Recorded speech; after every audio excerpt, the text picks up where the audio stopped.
थोडं रडलं तरी ना तू लांबून पळ द्यायची आणि मला बांधायची, मला शांत करायची. म्हणून मायबापाच्या आईचे उपकार कधीच विसरू नका.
गावच्या कड्यापर्यंत यायची.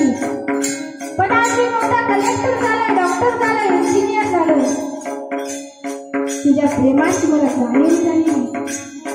म्हणून मायबापू त्या बाईने आपल्यासाठी खूप कष्ट केले, रात्रीचा दिवस केलाय. त्या आईचे उपकार कधी